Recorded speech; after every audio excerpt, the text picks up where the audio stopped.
तो यहाँ पर ऐसा कोई भी विकल्प माहौल नहीं है। अपने शासनिक अधिकारी सब बाहर खड़े हैं, दिख रहे हैं ना आपको, कैमरेमैन भी दिखा देंगे, ये सब बाहर खड़े हैं, लेकिन वो बेचारे फालतू बैठे, काम कुछ है ही नहीं, क्योंकि यहाँ ऐसे कुछ विकल्प ही नहीं। बढ़िया आनंद है। अगर कोई विकल्प होता तो मैं जरूर कहता कि विकल्प है, यहाँ कोई भी विकल्प नहीं है। बढ़िया आनंद चल रहा है, आप आए, आनंद में शामिल हो, बाकी कोई संकल्प विकल्प कोई ना करे, ऐसा सब।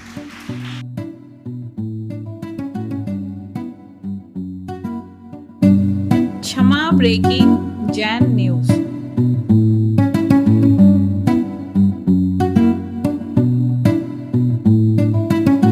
भिंड से गौरव जैन नमोस्त अनुभूति करते हुए प्रश्न पूछ रहे हैं।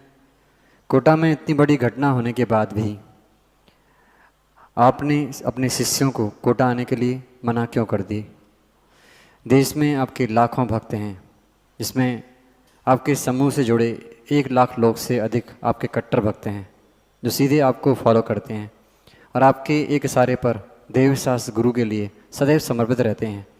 इसमें राजनीतिक, प्रशासनिक, IAS, IPS सब जुड़े हुए हैं। फिर ऐसी क्या बात है जो इतना सब होने के बाद भी आप कोटा आने से सबको मना कर रहे हैं? कृपया समाधान करें। देखिए, जो आप लोगों को दिख रहा है वो अधूरा सच है। यहाँ कोटा का माहौल बहुत आनंदमय है।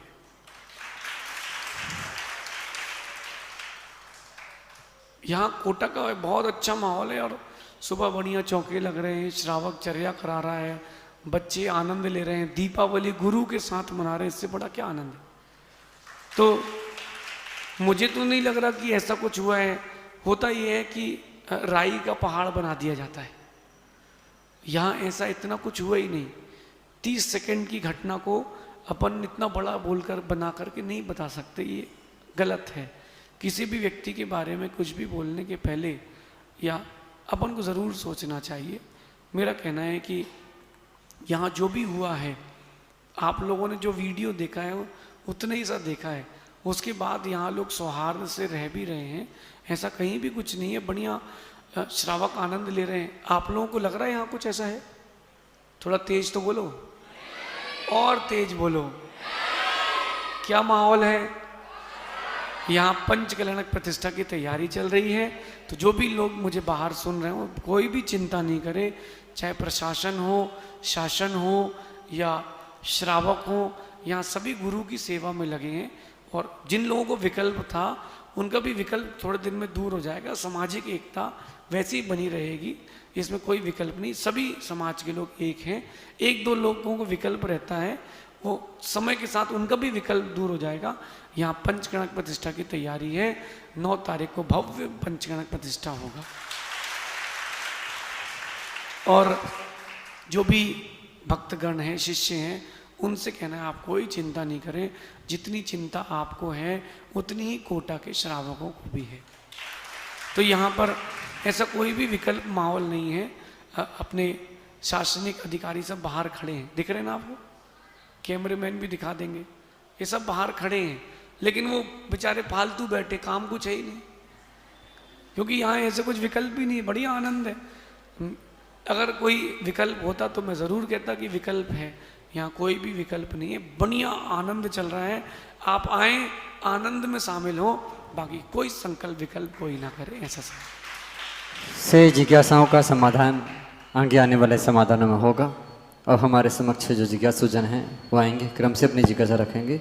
सर्वप्रथम जिज्ञासा के लिए आ रहे हैं राजकुमार लोहाड़िया, इसके बाद तैयार रहेंगे सीमा सेठी।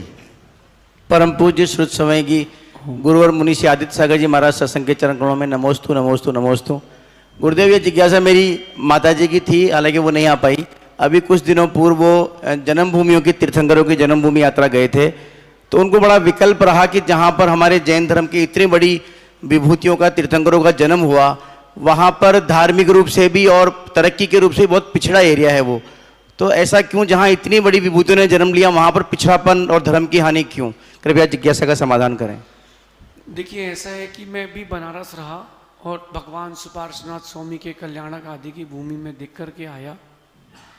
मेरे मन में भी ये बात आई थी कि जहाँ तीर्थंकर ने जन्म लिया हो वो तो क्या वैभवशाली नगरी रही होगी। तीर्थंकर तो बड़े बाद के हो गए, अभी 5 लाख लगभग 5 लाख वर्ष पूर्व श्री राम हुए और अयोध्या में उनका जन्म हुआ। और सामान्य पुरुष तो थे नहीं, बलभद्र रहे, उनके साथ उनके भाई नारायण लक्ष्मण रहे, तो कोई सामान्य बात तो थी नहीं। पद्म पुराण में रविशरण स्वामी कहते हैं कि उस समय अयोध्या में 70 करोड़ नगरवासी थे। जनसंख्या उस समय अयोध्या की कितनी थी? पद्म पुराण जी में लिखा है। और अयोध्या छोटी नहीं थी, बहुत बड़ी नगरी थी। लेकिन वो देखो, आप काल के साथ सब कवलित होता है। जनसंख्या कम होने से इन सब चीज़ों का बड़ा गहरा इफेक्ट पड़ता है। आज अपन यहाँ रिद्धि सिद्धि में है, इतना बड़ा मंदिर है, इतनी सुंदर भगवान है, सब कुछ है, समाज बहुत बड़ी है। अगर कुछ दिन बाद ये माइग्रेट हो गई तो क्या करेंगे? बहुत सारे मंदिर अपन देखते हैं, जैसे हाड़ेबीडू का मंदिर है कर्नाटक में, इतना बड़ा मंदिर है कि आप सोच ही नहीं सकते। और उस समय 1000 साल पहले वो मंदिर बना था, क्या कारीगरी की गई थी। माइग्रेट हो जाने से भी फर्क पड़ता है, पंचम काल का प्रभाव भी है। और प्राय करके देखने मिलता है कि बिरले ही तीर्थ या अतिशय क्षेत्र या जन्म कल्याणक आदि की भूमि है जहाँ पर श्रावक का निवास हो। अब ये अभिशाप कह लें या काल का दोष कह लें, हम तो ये मानते हैं कि जो अपनी संख्या कम हो गई है इसका बड़ा गहरा प्रभाव पड़ा है। लोग धार्मिकता से दूर होकर के व्यवसायिक ज़्यादा हो गए, इसका भी कारण पड़ता है। बहुत सारे कारण हैं, बाकी मेरा ये मानना है चीज़ें कभी ख़त्म नहीं होंगी। सम्मित शिखर महात्मा नाम के ग्रंथ में लिखा है कि जब पंचम काल का अंत होगा, सम्मित शिखर जी का पर्वत तब भी रहेगा, लेकिन बहुत छोटे से आकार का रह जाएगा। पर्वत तब भी रहेगा, धार्मिकता रहेगी, लेकिन वो कम होती जाएगी। काल का गहरा प्रभाव, ऐसा समझिए। अगली जिज्ञासा के लिए तैयार रहेंगे बसंती लाल जी डोसी। नमोस्तु महाराज जी, नमोस्तु महाराज जी। मेरा प्रश्न ये है कि कथनी और करनी में फर्क होता है, ऐसा कहीं ना कहीं हमारे समाज में देखने को मिलता है, क्योंकि समाज के लोग हाथ खड़े करने और मुंडी हिलाने तक सिमट कर रह गए। आपने कहा था कि धर्म से हटकर चलने वाले लोगों का प्रतिकार करना चाहिए और सकल समाज को इस पर ध्यान देना चाहिए, लेकिन शुरुआत करेगा कौन? आपके मुखारबिंद से। देखिए माँ, मैं 1-2 दिन से इस बारे में बड़ा गहरा चिंतन किया मैंने। श्रावक की अलग भूमिका रहती है, श्रवण की अलग रहती है। श्रवण की भूमिका ये होना चाहिए कि वो सबको शांत करके रखे, कमरे के अंदर भी और कमरे के बाहर भी। तो मैंने आज सुबह भी प्रवचन में यही बात कही थी, कल भी यही कही थी कि भारत के जितने भी जैन समाज है, ये 2024 का साल ही खराब है। तो हर जगह अपन सौहार्द स्थापित करें। रही बात सुधारने की या प्रतिकार करने की, तो मेरा मानना है कि जिसको सुधरना नहीं है उसके लिए आप कुछ नहीं कर सकते। मैं एक छोटी सी बात कहता हूँ, कोई अन्यथा नहीं ले इसको। एक व्यक्ति के घर में गधा पाल के उसने रखा था, और वो जो चूल्हा होता है जिसमें रोटी बनाते हैं, चूल्हा, पहले चूल्हा चलता था ना, गोल वाला चूल्हा मिट्टी का, उसमें लकड़ी डालते थे। अब वो गधा जाकर के उस चूल्हे पर बैठ गया, अब बैठना गया तो चूल्हा पूरा बिखर गया। अब तो चूल्हा तो पूरा टूट ही गया। अब क्या करें, क्या नहीं करें। अब वो मालिक अगर डंडे से गधे को मार भी दे तो क्या फर्क पड़ता है, गधा तो गधा है। तो मालिक ने उसको धीरे से बुलाया, बाहर की अपना दूसरा चूल्हा बनाया और काम चालू कर लिया। तो समझदार व्यक्ति ये कर सकते हैं। प्रतिकार भी उसी का किया जाए जो समझदार हो। किसी व्यक्ति से मैंने कहा कि देखो ऐसा करना अनुचित है, प्रशासनिक लोग आपके ऊपर कार्रवाई करेंगे, तो कहता कोई बात नहीं, हम तो 2 बार जेल हुआ, 1 बार और हुआएंगे। तो प्रतिकार उसका किया जाए, समझदार हो। और बाकी रही बात वक्त की, मेरा मानना है कि वक्त सारी समस्याओं का समाधान है। समाज अपनी भूमिका का निर्वहन करे, श्रवण अपनी भूमिका का निर्वहन करे, विधि की बात करें, अपन निषेध की नहीं करें। मैंने परसों एक बात कही थी, कोटा में एक ऐसा संगठन बनाएं जिसमें जो लोग रहें वो कटिबद्ध रहें कि हम नमो लोहे सब साउडम के साथ हैं, न पंथ से मतलब न संत से मतलब। जो महाराज आए उनकी सेवा करेंगे, जिनके लिए कोई चौका लगाने वाला नहीं होगा उनको अपन लगाएंगे। ऐसी मुहिम छेड़ करके अपन समाज की एकता पर ध्यान दें। बाकी मुझे नहीं लगता हर कोई स्वार्थी है, सब अपना अपना खोजते हैं। जो अपना अपना खोजते हैं उनसे अपन क्या बोल सकते हैं। बाद में मालूम चलता है कि जो लोग आपके पक्ष के हैं या आपकी बात रखते हैं वही आपकी थाली में छेद करते भी मिलेंगे, ऐसा समझिए। अगली जिज्ञासा नमस्ते तैयार महाराज। रहेंगी सलोनी जैन।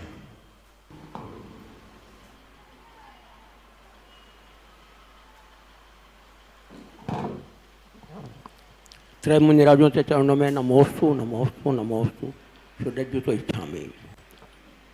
मुनिश्री, कुछ दिन पूर्व मेरा 5 मिनट में ही प्रतिमा जी विराजमान करने का भाव हो गया और आपके समक्ष श्रुति दी।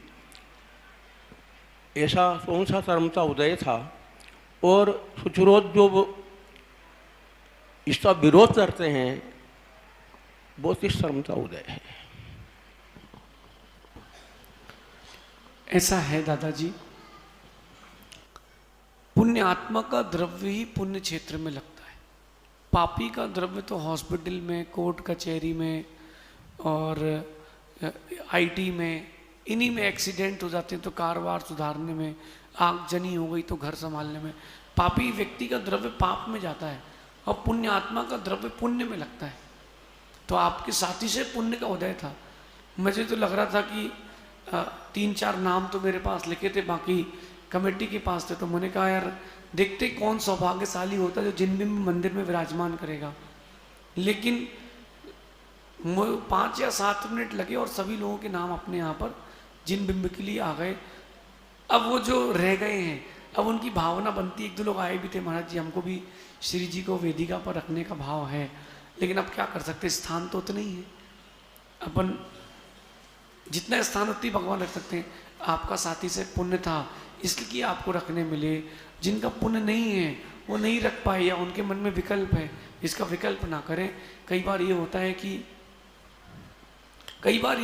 कि अपन लोग बातों को समझ नहीं पाते और मिसअंडरस्टैंडिंग हो जाती है।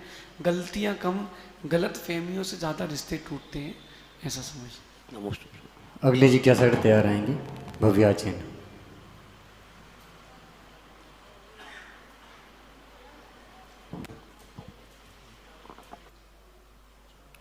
त्रय मुनिवरों के चरणों में मेरा बारंबार नमोस्तु नमोस्तु नमोस्तु। छुल्लक जी के चरणों में इच्छामि। भगवान, मेरी जिज्ञासा यह है कि आज वर्तमान युग में समस्त युवा पीढ़ियों की सबसे बड़ी समस्या यह है कि वे विकारी भावों से प्रेरित हो रही हैं। इसका कारण क्या है और इस आधुनिक युग में इन विकारी भावों से कैसे बचा जाए और विकार विजय यात्रा को कैसे प्राप्त किया जाए? इसका सवाल। देखिए, मैनेजमेंट सबसे पहले, फूड मैनेजमेंट, और दूसरा कुछ वक्त शरीर को दें। एक साधे सब सधे। शरीर को एक्सरसाइज वो हो नहीं रही, बॉडी का चलन हो नहीं रहा, शरीर में धातुएं इकट्ठी हो जाती हैं और फिर उसका उपयोग नहीं हो पाता, तो विकल्प होते हैं। जो भोजन है वो सबसे बड़ा पॉइंट है। आप देखना कभी चौका लगे आपके घर में और शुद्ध भोजन बने, उस दिन शाम को ज़्यादा भूख नहीं लगती, जबकि सुबह भी आप लेट खाते हो। कम इतना ज़्यादा, क्योंकि चौके में महाराज जी आ गए तो आप वैसे ही आधी भूख चली जाती है। महाराज के आहार हो जाए तो फिर तो भूख लगती नहीं है। वो कड़वा करेला भी मीठा रसगुल्ले जैसा लगता है। तो भोजन शुद्ध रहेगा तो ये विकारी भाव नहीं आएंगे, क्योंकि शुद्धता में बहुत ताकत होती है। मैं जेल देखने गया था भीलवाड़ा, तो वहाँ सबसे पहले मैं वहाँ भोजनशाला गया। मैंने पूछा आप कैदियों को क्या खिलाते हो, तो उन्होंने दिखाया कि दलिया, उपमा, लौकी, मूंग की दाल और रोटी। मैंने कहा क्यों? बोले अगर गरिष्ठ खिला देंगे तो इनको विकार सताएंगे। गरिष्ठ भोजन की आजकल बड़ी गहरी पद्धति हो गई। हैवी ग्रेवी का, बहुत ज़्यादा घी का, बहुत ज़्यादा तला हुआ, इन सब चीज़ों से मनोविकार आने की संभावना रहती है। केवल भोजन ही नहीं, भाव भी कारण है। और जो आसपास का परिवेश है, आप देखना चाहते हो प्रवचन फोन में, दिखता कुछ और है, देखना कुछ और था, रहते कहीं और हो, पहुंचते कहीं और हो, ये चीज़ हो रही है। इसके साथ साथ जो वीर आसन है, जिस आसन में हनुमान जी को आपने अक्सर बैठा देखा होगा, राम जी के चरणों में जब हनुमान जी बैठे तो कैसे बैठे थे, देखा किसी ने? वो कल मैं इस आसन के बारे में और बता दूंगा। एड़ी जो होती है पैर की, वो गुदा द्वार के बाजू में रख करके एक हाथ सीधा और एक हाथ दोनों घुटनों पे रख करके, ये होता है वीर आसन। इसमें 2-3 मिनट तो हर व्यक्ति को सुबह उठते ही साथ बैठना चाहिए।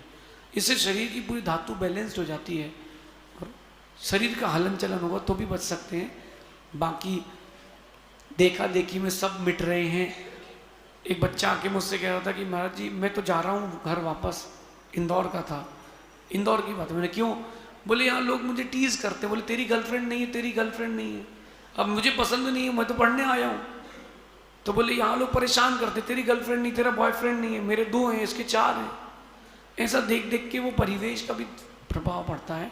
लेकिन फिर भी जो गुरु और प्रभु से श्रद्धा के साथ जुड़ा है वो विकारों से कभी नहीं जुड़ता, ऐसा समझना। अगली जिज्ञासा के लिए तैयार रहेंगे मनोज जी मित्तल। नमोस्तु महाराज जी, मेरा प्रश्न है कि परोक्ष ज्ञान प्रत्यक्ष ज्ञान मन और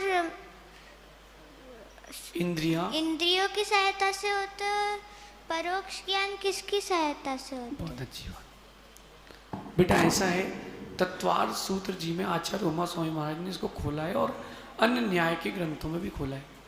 जो भी ज्ञान होता है वो आत्मा की परिणति से ही होता है। मति शुद्ध ज्ञान परोक्ष ज्ञान और अवधि मनपर्य और केवल ज्ञान प्रत्यक्ष ज्ञान। तद इंद्रिया निंद्रिय निमित्तम। बच्ची के प्रश्न पर आप लोग भी ध्यान देना। जो अनुवाद लिख जाता है वो अपन पढ़ लेते हैं। मति शुद्ध ज्ञान जो होता है वो इंद्रियां अथवा मन की सहायता से, उसमें और मत जोड़ना। आपने अगर और जोड़ दिया तो दोनों लग जाएंगे। कि अगर किसी को गाड़ी का ड्राइविंग लाइसेंस चाहिए है तो राशन कार्ड और आधार कार्ड लाए, माना कि अथवा लिख देते तो एक में काम चल जाता।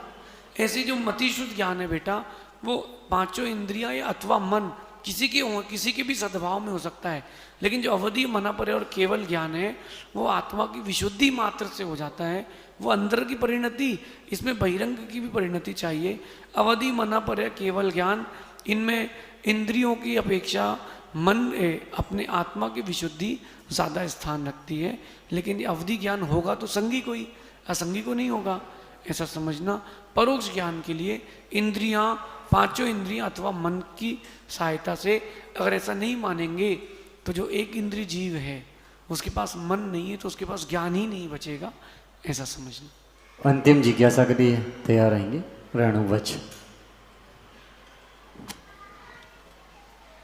त्रय मुनिराजों के चरणों में बारंबार नमस्तु। छुलक जी महाराज के चरणों में इच्छामी इच्छामी इच्छा। महाराज जी, जैन धर्म बड़ा विचित्र है। जो जिंदगी भर तपस्या करता है, त्याग करता है, दीक्षा लेके मुनि भी बनता है, उसको मोक्ष प्राप्त नहीं होता। लेकिन एक अनजान चोर जिंदगी भर जिसने चोरी की है वो अंत समय में थोड़ी सी ही तपस्या से ही मोक्ष को प्राप्त हुआ, ऐसा क्यों? देखिए, एक बात ध्यान रखना कि अपन कह देते हैं कि थोड़ी सी तपस्या से, वास्तविकता में तपस्या तो उन्होंने वही करी जो सिद्ध बनने वाले करते हैं। लेकिन उन्होंने तपस्या थोड़े वक्त के लिए करी। तपस्या हर किसी को वही करना पड़ेगी, नहीं तो उस क्राइटेरिया के बिना जा नहीं पाएंगे। सबका अपना अपना पुण्य है। भगवती आराधना में आचार्य शिवार स्वामी कहते हैं एक बात, कुछ बिरले जीव ऐसे होते हैं जो जिंदगी भर पाप में लगे और अंतिम समय विरक्त होकर के दीक्षा लेकर के मोक्ष चले गए। तो उनकी वैसे भवितव्यता थी। लेकिन पुरुषार्थ का, मनोज भैया, बड़ा गहरा असर पड़ता है पुरुषार्थ का। आपका जितना गहरा पुरुषार्थ होगा चीज़ें उतनी अच्छी मिलेंगी और उतनी बड़ी और उतने अधिक समय के लिए मिलेंगी। व्यक्ति पुरुषार्थ नहीं करता। जैसे अपने शासन के साधर्मी बंधु आपके लिए बाहर बैठे हैं। मैं आपको बताऊं, बहुत सारे साधर्मी बंधु अपने शासन के, पुलिस वगैरह के कर्मचारी अपने भैया, ये अनुष्ठान, धार्मिक अनुष्ठानों में भी आते हैं। कुछ की ड्यूटी धार्मिक अनुष्ठान में लगती है, कुछ की राजनीतिक स्थान पे लगती है। कुछ एक ऐसे भी बंधु मुझे मिले पुलिस वालों में, बोले मैं तो कलेक्टर साहब को बोल के रखा हूँ जब भी कोई धार्मिक अनुष्ठान हो मेरी ड्यूटी लगा देना। मैंने कहा क्यों? बोले मुझे सत्संग बड़ा अच्छा लगता है, कुछ ना कुछ सीखने मिल जाता है। तो देखो आप, वो अपनी ड्यूटी में भी पुरुषार्थ क्या निभा रहे हैं। कि चलो सुनने मिल जाएगा, कुछ अच्छा मिलेगा, अपने जीवन में भी परिवर्तन आएगा, खाली क्यों बैठे, कुछ नया पुरुषार्थ करें। तो जितना गहरा पुरुषार्थ आप करोगे चीज़ें उतनी अधिक समय की और जल्दी मिलेगी। तो अंजन चोर का पुरुषार्थ तो था ही, लेकिन उनकी भवितव्यता भी थी। मुझे लग रहा था कि 2024 का चातुर्मास कहाँ होगा, लेकिन आप लोगों की भवितव्यता थी तो कोटा में हो गया। अब 2025 का कहाँ होगा, अब जिसकी भवितव्यता होगी वहाँ हो जाएगी, क्योंकि हम यहाँ से गए, उसके बाद कब लौटते हैं संभावित रहता है, निश्चित तो कुछ नहीं रहता। देखते हैं कैसा होता है, सबकी अपनी अपनी भवितव्यता है, ऐसा समझ। नमोस्तु गुरुदेव।